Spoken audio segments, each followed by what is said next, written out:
you had a job where you constantly had to lift things up, you use the lower back a lot. But as we get older, we do this. Most people, poor posture in their chairs. Okay? You're not doing anything with your stomach. You're not doing anything with your back. You're watching TV, you're laying off on your couch, and these muscles turn to jello. You know, in the morning, circle, left to the right, and thrust. You know, especially if you don't have a thrusting partner. You gotta do it yourself. You know, you do your thrust, and that helps to strengthen. But back to your quads. We need quads in order to strengthen our back and also lift our legs. So you get your chair, make sure it doesn't move, legs shoulder apart, tuck the butt, suck the gut, right? And then you're going to try to sit on the chair, but don't. 1, squeeze, down, squeeze. You're squeezing the behind, okay? When you get to that, squeeze. 10 of those, 2 or 3 times a week, squeeze. Like that. And you're gonna find you get a strong lower belly, strong lower back, and more importantly, these thighs get stronger. You need them in order to move, right? So that's how. Squeeze, like that. Squeeze, okay? Yeah, that helps with that. Now, back to the chair. Chairs are great things, right? Hold on to your chair. Don't have to be all the way up. Just a little out to the side. Just kick it out. What is that working on?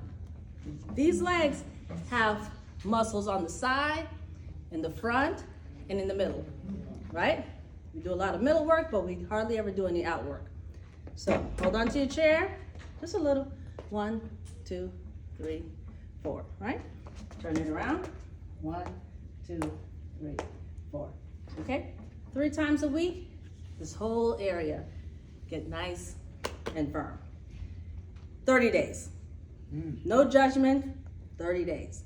People want to do stuff and expect stuff miraculously, but it doesn't work like that, right? So try that for this week, this month, December.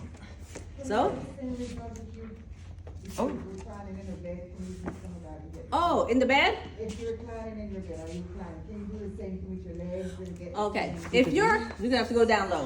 We're gonna get low, right? If you're in your bed, okay. I'm gonna pretend I'm laying in my bed. All right. Now, bend your knees. If you can bend your knees, and just raise your hips. You see that? So, lift, squeeze. Squeeze, right? Again, if you don't have any partners to help you out there, you just sort of work on that thrusting motion. Now the key again, squeeze. The squeezing tells the muscles, wake up. If you just, it's not really activated. You want to get that squeezing effect, right? Okay, question, yes? Somebody said if you think about the muscle squeezing when you're doing it, it actually will, you get better results. If you focus on the muscle you're trying to activate. You definitely want to think about it. Another way to do it too is, okay, no time to do in the chair when you go to the bathroom. When you go to the bathroom and you're sitting there, just squeeze. Just squeeze. Another way to do it, they do it with the Kegel exercises. Yeah. Right? P, stop. P, stop. And that helps to strengthen the inner muscles. That's true. Right? So you pee a little and you stop. Start with just doing it 3 times. You know, especially if you have what we call urinary incontinence. You just get there and before you know it, everything want to come down. Try to go before it's ready to come down and pee a little, stop a little. Pee a little, stop a little. Do that for about 2 weeks, just 3 times. Then on the 3rd week, try to do it 5 times. Do it for 2 weeks. By the end of the month, go up to, your goal is to get to 10 squeeze while you're urinating. Squeeze, stop, stop. And you're gonna find that pelvic muscle will start to tighten and you'll have less episodes of the urine being lost, okay? Key word, don't wait till you got the full bladder, okay? Pay attention to how your bladder's feeling, all right? So today, I'm gonna move on. Any questions before I go on? Just try that P-stop. You know, it's almost like trying to stop it ejaculating. You know, you feel it coming, but you know your partner gonna be mad. So you just try to, focus on a bird flying by or something and stop. You know, don't wait till the ship is launched, then it's useless. You know, so if you want to really build a nice, strong pelvic floor and a bladder reflexes system, try that. Okay. All right. When you go to the doctor, what are the first thing they do with your vitals? What do they do? Blood pressure. You know why they call it vitals? Because it's vital? Yes, because it's important. Okay? So what's the first thing they do? The blood pressure. Okay, all right. In my office, so we put blood pressure. In my office, we start with the weight, because the scale is outside and we share that, and the blood pressure machines are inside. So we do the weight, right? Okay. Why is the weight important? Medication calculations? We use it to calculate some medications. What else? To know whether or not you're obese and Losing and gaining, obese. obesity that deals with your high blood pressure and your diabetes. Right. We wanted to check if your obesity, is there obesity or an increase in your weight? Because we know that increased weight can lead to what? High blood pressure, diabetes, heart disease, right? A bunch of stuff that weight gain does. Why is that? Anybody know? Pressure on Pressure. Say it. Yeah, say it. Pressure on the heart. Pressure on the heart. Let me get somebody to come up. Come Make it on. work. Let somebody Make it come up. works more. I want to show you guys something.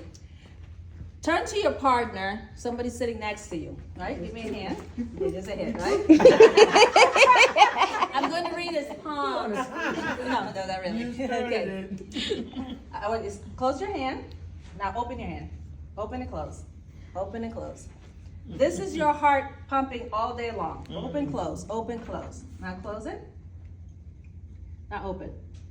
Open. Go ahead, open. That's a heart attack right there happening. Okay, close it. Close it. How did that feel compared to when my hands weren't around your hand? That's when my phone was going It was stressful.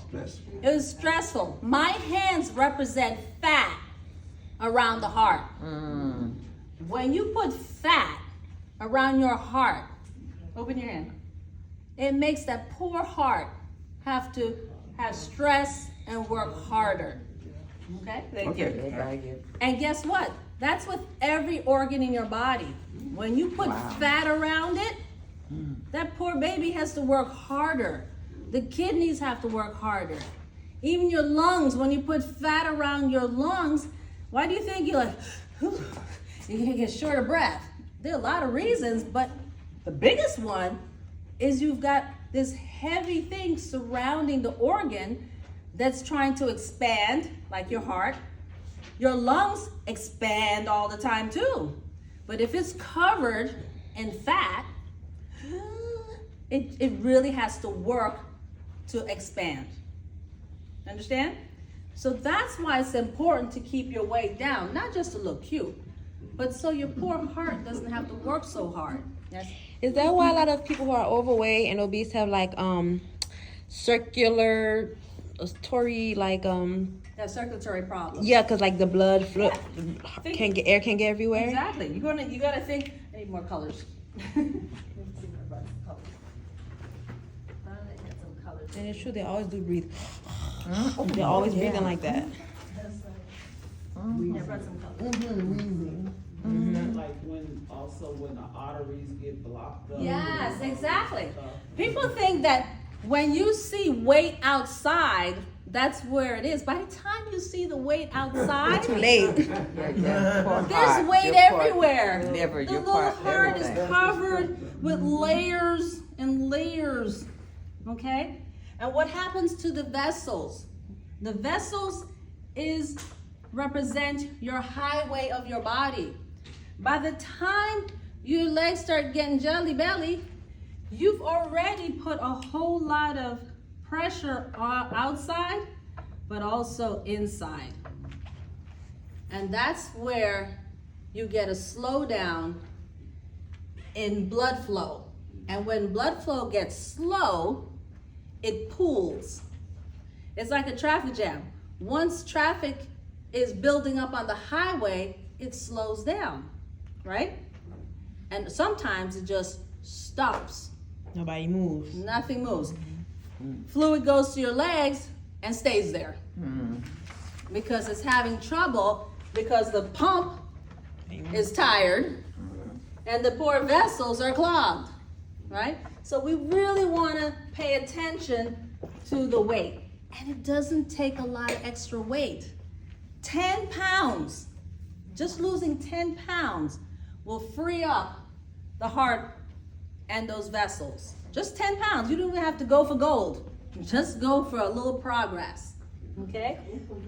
Now the next thing they check on is the blood pressure, right? Okay. I need somebody. Where's my machine? Who wants to get the pressure check today? You got it? Okay. Now, things you want to do. Let me have you come this way, and we're gonna turn your chair around. When you this side so everyone can see. Couple important things. So people say, well, Dr. Powell, should I use like the wrist one? Yes, that's my Should I use the one on my arm up here? Or should I get one of the manual ones? Like have somebody do it manually, okay? The most important thing about a blood pressure machine, first of all, you want one that works, okay? Why do I say that? If it doesn't work, there's usually a signal that'll come up, batteries needed. Change the battery. The other thing is, if you know consistently, your pressure's 140, 130, 120, and the machine you have keeps saying you're 210, Either go to the doctor. Right? go to the doctor and check it because Or it it's probably is broken. not working, because it can scare you. Often we'll use and recommend the wrist if your arm at the top is irregular. What I mean by that? Fat. Well, no, there's Triangle fat shape? and then there's Too irregular, big, you too know? big. It's just a shape, the shape. Many, if you look at the cuff, you'll see that it's even, right? It's even. Most people, upper arm is not even. So like say this is the arm, right? If it's even, most cuffs will be okay because they'll wrap evenly around it. But some people's arms are V. It has a V shape.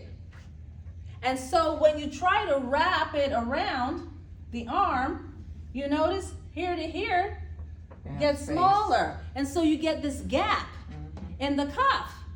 And then you got to play with the cuff, squeeze it down a little bit at the bottom, try and make sure the top is okay. That's not a good cuff for someone with a V arm. It often will lead to errors. Excuse I me? said it pops loose sometimes. And it'll come out loose. Why would your cuff come off loose? Two things. With the automatic cuffs, when you press the button, make sure the attachment is in all the way. The other thing you want to make sure your Velcro is on, tight, completely. And what I'll do, and you'll see, is I hold it. I hold it in place because as it expands, if you didn't get a good grip here, they'll just pop off and you'll get a messed up reading. So back to the question, which is better? If you have experience and you have someone with experience who knows how to take a manual blood pressure, meaning that they have stethoscope, they put them in their ears, they listen to when they hear the pressure, and they can tell what the pressure is by listening using a stethoscope. I've been doing 30 years. I can tell what a blood pressure is and I can take one. But if you don't have the experience, it's better to use an automatic cuff. Meaning all you do is press the button, right? Below, depending on, like I said, the shape of the cuff and one's more comfortable for you. If your arms are really big and use a tiny cuff, the reading will be inaccurate, okay? So the minute you walk into your doctor's office and they want to come and bring you the regular cuff, and you know you have large arms, send them away. Tell them, please bring me a big, large cuff, or even an extra large cuff, because it affects the reading, right? We'll start saying you have high blood pressure, or the pressure is elevated when actuality the cuff is not the correct size. So size in cuffs matter. You can buy some with extra large cuffs. Okay, so make sure you get the right cuff. And you can stand there, just put one on, see if it fits you properly. And how do you know if it fits? First, where do you put it? Don't put it over this area. It's supposed to be, if you could hold this for me. Your cuff is supposed to be placed 2 finger breadths above where your arm breaks. So you put 2 fingers right there. And then you put it right here. Okay? Don't put it down there. Now, I know how to take it down here, but you don't do that. Okay? 2 finger breadths above. And the wrist. The reader and the wrist ones are right here. Right here. Okay. So don't put it on the back of your hand. That's not where these things go. You're not reading the pulse back here. You want it where your veins and arteries are located, right over the reader. Okay?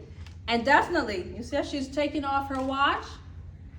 You can't have your watch ticking and the machine trying to also check your heart rate and your pulse, right? So what we're gonna do, you wanna be nice and calm. Don't come from out the street. Oh my gosh, the traffic was a hot mess. And you go into the doctor's office and you're like, oh girl, what you mean I owe $30? I don't know $30. You know, and you're, oh, I can't believe they think I still owe money for them. Come on, let's do your vitals. And they want to put on a blood pressure cuff. No. So let me just calm down. Calm down, take 10 to 15 minutes to relax, then take the pressure. Because I'm telling you, it's going to be high. It's going to be high.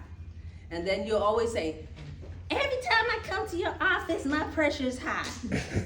Well, maybe every time you come, you know you didn't go do your appointments like you were supposed to, you know you haven't taken your medication, and you come in the morning when there's traffic. And you have a fight every time you come because you couldn't get the car because you were bothering somebody's car. You know, so you want to be calm when you come to the doctor's office, right? And here's a cheat sheet. Bring your own log. If you really believe your pressure is always high when you go to your doctor and you're calm as a cucumber, take it at home and bring your list and say, I understand it's high here, but these are the readings that I always get. So I don't believe my pressure medication needs to be adjusted or changed because when I'm not with you, I'm fine. I'm good. Okay, so you want to be calm and rested. You want your arm turned up. You want the sensor over the arm. You want to lock it in place nicely, right? One of the best way to do it is hold it to your chest like this. And then we press the button to turn on. And then you're going to hear it make noises. If you talk while you're taking your blood pressure, it will also affect the reading. Okay? Even if it's, or sing. You know, sing in your head, but don't, because it affects the breathing. Okay? Beautiful. Can I share? 122, that's the top number, and the bottom number is 70, which is also beautiful. And her pulse is 68, extremely calm. Yay. Or if you can't keep your arm raised, put it on a table that's right level with your heart and take it that way, right? You notice I held on to the cuff so it wouldn't pop open, especially if you have one that you've had a long time and the Velcro is worn down. Go ahead and just hold it. When should you change your cuff? Or when should you change your machine? When it stopped telling you nice stories. Okay. To relax before you do Yes, anything. yes, you have to relax. You have to be calm. And your feet must be placed on the floor flat. Don't cross your legs, you know, don't sing and talk, don't be excited and worried, you know, just really relax. And most importantly, if you're doing it at home, the same time every day. I don't know if you're aware of it, but throughout the day, your pressure changes. Depending on your activity, depending where you are, and naturally, your body, the pressure changes. So if you're gonna do it in the morning, do it in the morning. If you're gonna do it in the evening, do it in the evening. Yes, sir. Are the blood pressure standards different for different cultures? Now that, they probably ought to be. But we weren't in, African American descent people were not included in many studies when standards were established. Lately though, we've been incorporated into more and more of the standardizations that they're putting out. So we're in more and more of them, so we're getting what we call an average now. Still, high is high, okay? So what would be considered high? When it comes to the blood pressure, Check mine. She has high blood pressure. okay, I would check. Ideally, we want to be less than 140 over 90. And I know they'll Really? say 90? 135 over 85, you know, but 20 over 80. you know, oh, no, I said ideally, but you want to be less than this. Your goal is less than 120 over 80. This is the goal, okay? This is where you'd like to be. As you get older and the vessels change and get a little bit more harder, we will flex between these numbers. I personally don't, after 30 years, I don't get excited. It's 135, 137, I'm not getting excited. Even 140, I'm not getting excited. If there's nothing else going on. No heart disease, never had a heart attack, never had a stroke. Tell me you have AFib, you've had a stroke, and you have diabetes, I need you here. I need you here as close as possible.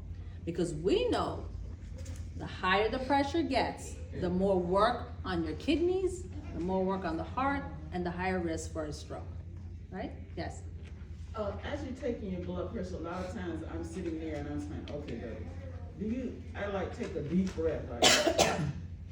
And then I'm saying, Beverly, should you take a deep breath or what? So what should you be doing while, I know you can relax. Should you take a deep breath?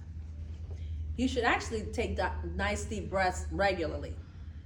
Before your pressure, it's a good time, before you take the pressure, to take nice deep breaths, relaxing breaths. It's increasing the oxygen supply to the heart, to the brain, and to all your blood vessels. So it is helpful. But you don't want to do a sip and suck, okay? Because then you're going to increase your heart rate, and increasing your heart rate is going to cause the pressure to go up, right? So nice and deep, and let it out.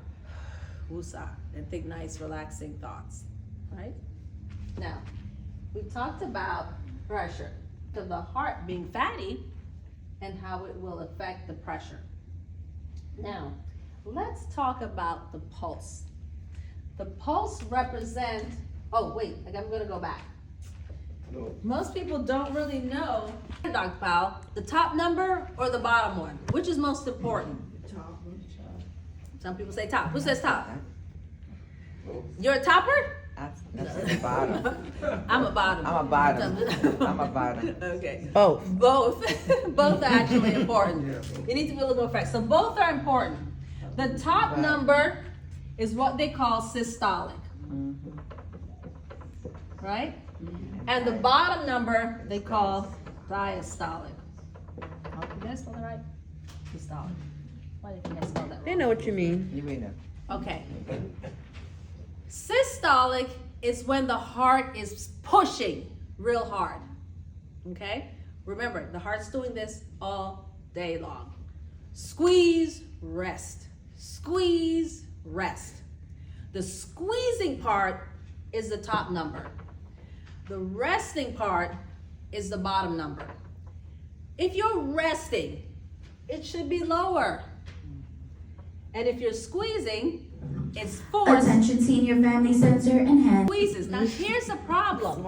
If this top number goes to like 150, 180, that's a lot of squeezing. That's a lot of pressure. Think of it as your tires in your car, right? You know you're supposed to inflate those tires to a certain pressure, right? What happens if you put too much air in your tire? It could pop, and it could pop, or wear the tread down. Exactly. Balance is off. If you put too much pressure in your car tires, you run the risk of rupturing that tire. Think of your heart like that. You start increasing the pressure in that heart above what that pressure is supposed to be, like your tires, you run the risk of damaging the heart. Think of it just like the tires on your bicycle or on your car. What if the pressure on the bottom one, when it's resting, is supposed to be high? Think about it. You're supposed to be chilling, and the bottom number, which is filling number, starts going up. Your heart is like, It'll be double madness.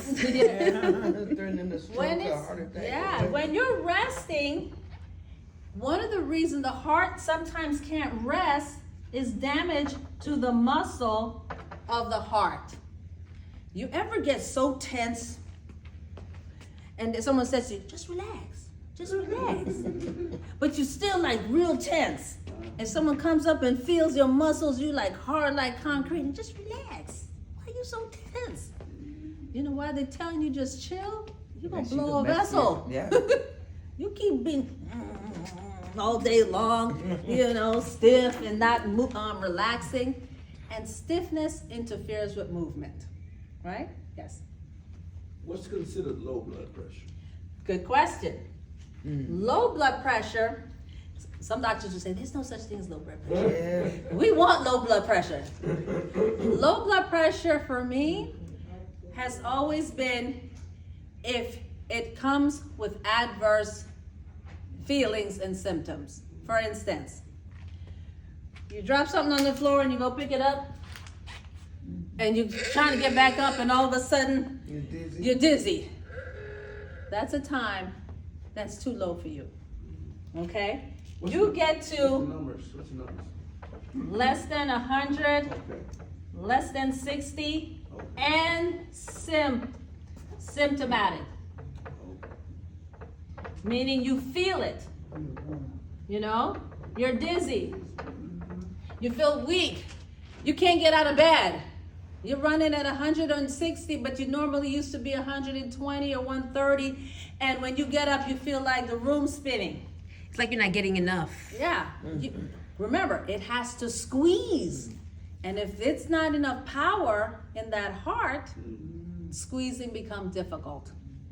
So too low is not really good. Yeah, but that's definitely too high is also not good. You want to be just right, somewhere in the middle. So look for symptoms: lightheadedness, dizziness, weakness. Something is going on with the heart. Okay? And here I'm just going to mention one thing that is affecting a lot of people, including my family members, is a condition called AFib. Okay? Your heart's doing this. Do. Taking your friend to their new location than if you didn't have the entire furniture in the car.